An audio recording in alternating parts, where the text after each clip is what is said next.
بہت سے لوگوں نے خود اور بعضوں کے گھر والوں نے ان کے لیے دعاؤں کی درخواست کی. اللہ تعالیٰ سے دعا کیجیے کہ اللہ تعالیٰ سبوں کو صحت عاجلہ کاملہ مستمرہ نصیب فرمائے. دوسرا اعلان یہ ہے کہ دبئی میں احمد صدیقی کے مالک جناب عبدالمجید صدیقی کا انتقال ہوا ہے، جن کے بٹکلی احباب سے بڑے گہرے روابط بھی تھے اور بہت سے لوگوں کو انہوں نے اپنے یہاں کام بھی دیا تھا. بہرحال بڑے احسانات ہیں جیسا کہ لوگوں نے بتایا ہے، تو اس لیے انشاءاللہ نماز غائبانہ ان کی ادا کی جائے گی.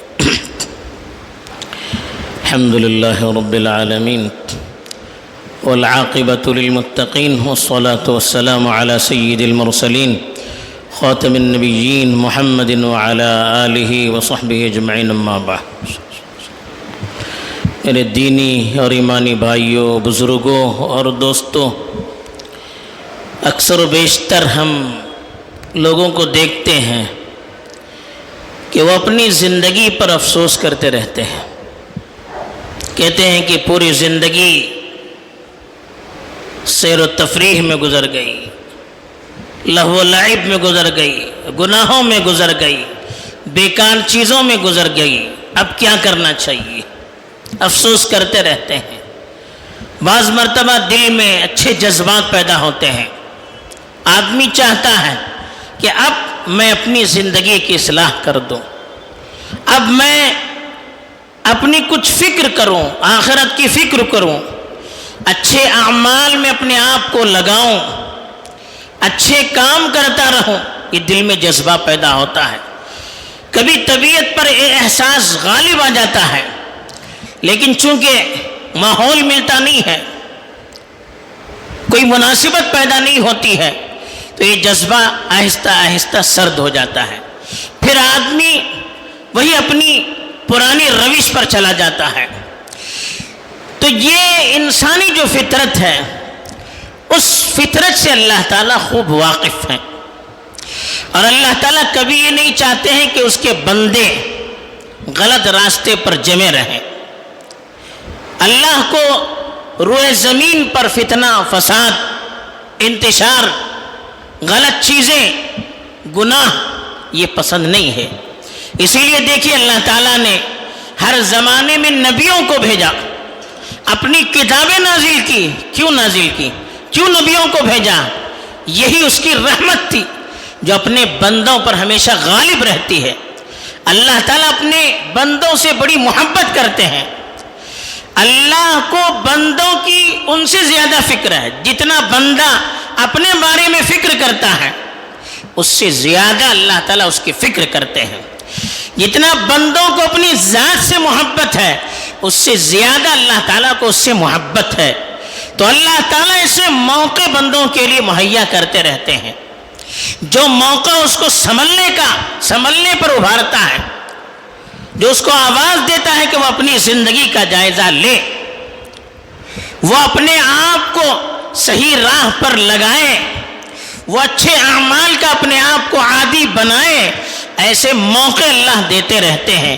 تو آپ دیکھیے رمضان المبارک کا مہینہ جو خیر و برکت کا مہینہ ہے، رحمتوں کا مہینہ ہے، روزے اور عبادت کا مہینہ ہے، تلاوت، دعا، استغفار کا مہینہ ہے، صدقہ و خیرات کا مہینہ ہے، آپس میں ایک جٹ ہونے کا، دل کو دل سے ملانے کا، اختلافات کو بھول کر آپس میں محبت کو پیدا کرنے کا زمانہ ہے، اور اللہ سے اپنے تعلق کو جوڑنے کا، اس کی قربت کے حاصل کرنے کا مہینہ ہے. اب یہ مہینہ بالکل سر پر آ چکا ہے. چند دنوں کے بعد ہم اس مہینے کا استقبال کرنے والے ہیں. اب یہ مہینہ اللہ کی طرف سے ایک موقع ہے ان لوگوں کے لیے جو سنبھلنا چاہتے ہیں، ان لوگوں کے لیے جو اپنی زندگی کو صحیح رخ پر لانا چاہتے ہیں، ان لوگوں کے لیے جو اپنے اندر تبدیلی پیدا کرنا چاہتے ہیں، ان لوگوں کے لیے جو اچھے اعمال کا اپنے آپ کو عادی بنانا چاہتے ہیں، ان لوگوں کے لیے جو اللہ سے اپنے تعلق کو مضبوط کرنا چاہتے ہیں، ان لوگوں کے لیے جو اپنے آپ کو جنت کا مستحق بنانا چاہتے ہیں. تو یہ مہینہ ان لوگوں کے لیے غنیمت ہے، ایک فرصت ہے. اس مہینے کے اندر اللہ نے ایسا ماحول پیدا کر دیا کہ جو ماحول خود بخود انسان کو اس کی طرف ابھارتا ہے، اور اللہ کی یہ منشا بھی ہے۔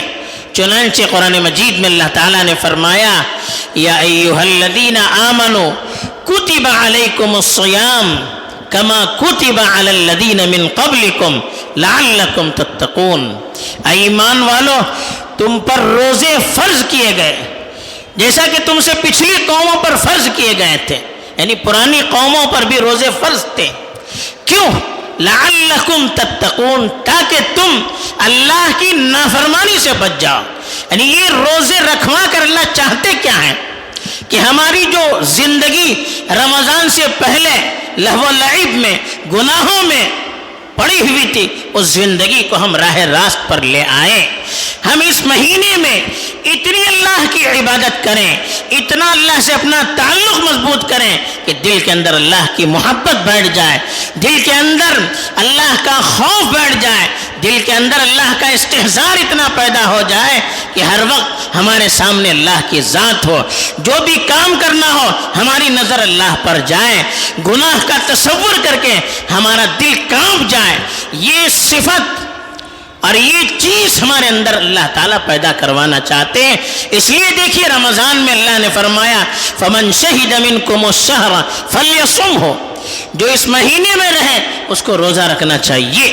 اس مہینے میں روزے کو اللہ نے فرض قرار دیا، کیونکہ روزہ رکھ کر آدمی بھوکا رہتا ہے، جب بھوکا رہے گا اس کی شہوت کمزور ہو جائے گی، اس کا نفس کمزور ہو جائے گا، بھوک کا احساس غریبوں کے احساس کو اس کے اندر پیدا کرے گا کہ ایک غریب بھوک سے کتنا تڑپتا ہے، بھوک سے کتنا بے چین ہوتا ہے۔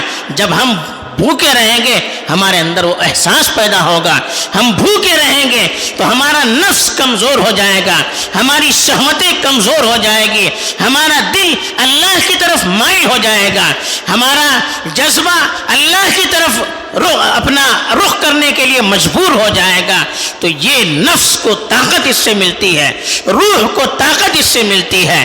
پھر روزہ رکھ کر اللہ نے قرآن کی تلاوت کرنے کے لیے کہا، روزہ رکھ کر دعا اور استغفار کرنا ہے تو قرآن کی تلاوت، دعا و استغفار یہ اللہ سے تعلق کو جوڑنے کا ذریعہ ہے، اللہ سے قریب کرنے کے ذرائع ہیں۔ قرآن کی تلاوت بھی کیجئے، قرآن پر غور بھی کیجئے، دیکھیے کتنی قرآن کے اندر نورانیت ہے۔ ہر لفظ جیسے سورج کی روشنی سے زیادہ اپنے اندر روشنی رکھتا ہے۔ اگر اچھے جذبے سے، اچھی نیت سے، اچھی فکر سے اگر ہم قرآن مجید کو پڑھیں گے، قرآن مجید کے الفاظ پر غور کریں گے تو اس کی روشنی سے ہمارا دل منور ہو جائے گا۔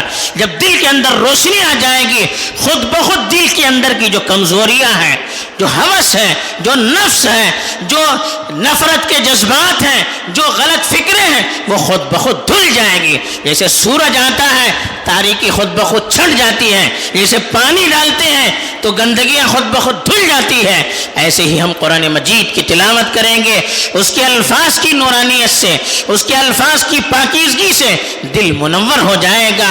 ہم اللہ سے دعائیں کریں گے، اللہ سے ہمارا تعلق مضبوط ہو جائے گا۔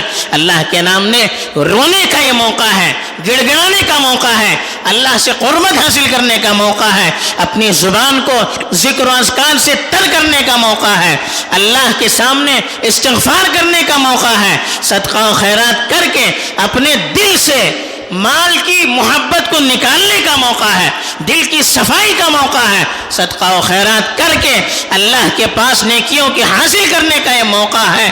یہ موقع آپس میں ایک دوسرے سے محبت کرنے کا بھی موقع ہے۔ دل صاف ہو جائے گا، دل سے کدورت گندگیاں دھل جائے گی تو پھر دل آئینہ بن جائے گا، ایک دوسرے کی اچھائیوں کو دیکھنے کا ہمیں موقع مل جائے گا۔ یہ مہینہ ہمیں اپنے جائزہ لینے کی دعوت دیتا ہے کہ ہم اپنا جائزہ لیں، کیا ہمارے اندر کمزوریاں ہیں، کن چیزوں کی ضرورت ہے اللہ سے قریب کرنے کے لیے، اللہ سے تعلق مضبوط کرنے کے لیے کن چیزوں کی ضرورت ہے۔ یہ مہینہ ہمیں اپنے آپ پر اثر نو غور کرنے کی دعوت دیتا ہے۔ اگر اس مہینے سے اگر ہم نے فائدہ نہیں اٹھایا، اس مہینے کو اللہ سے قربت کا ہم نے ذریعہ نہیں بنایا، اس مہینے کو اپنی اصلاح اور اپنے اندر تبدیلی کا ذریعہ نہیں بنایا، پھر کس چیز سے ہم اپنے اندر تبدیلی کی امید کر سکتے ہیں؟ اللہ تو چاہتے ہیں کہ بندہ اس سے قریب آ جائے.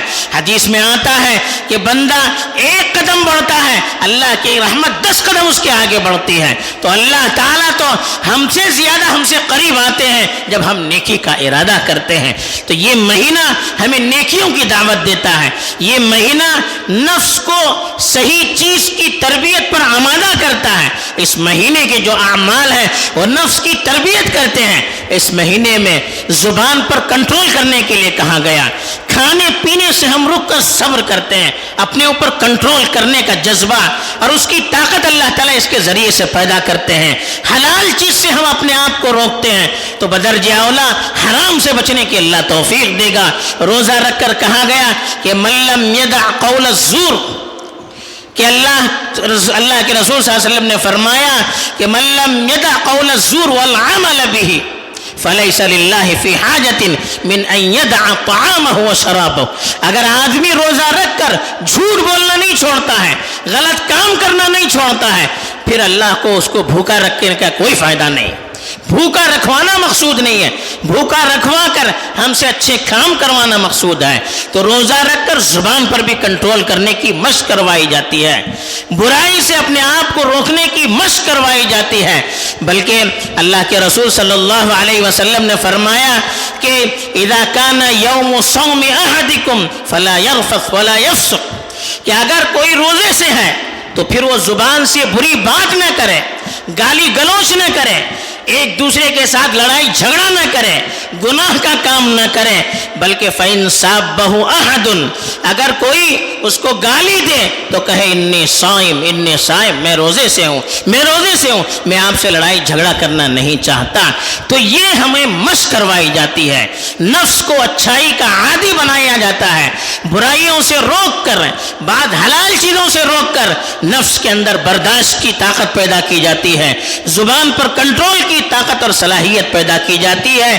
یہ ساری چیزیں یہ دعوت دیتی ہے کہ ہم اپنا جائزہ لیں، اپنے اندر تبدیلی پیدا کریں اور اللہ سے ہم اپنا تعلق جوڑ دیں اور خوب اللہ کے سامنے روئیں، گڑ گڑائیں. دیکھیے پھر اللہ کی رحمت کیسے متوجہ ہوتی ہے، کیسے ہماری زندگی تبدیل ہو جاتی ہے اور کس طرح سے اللہ تعالیٰ ہمیں اپنا قریب کریں گے اور ہماری ترقی کس طرح سے اللہ تعالیٰ کروائیں گے.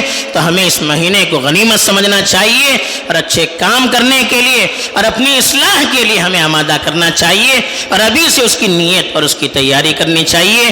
اللہ مجھے بھی توفیق دے، آپ کو بھی توفیق دے. آمین. وآخر دعوانا ان الحمد للہ رب العالمین.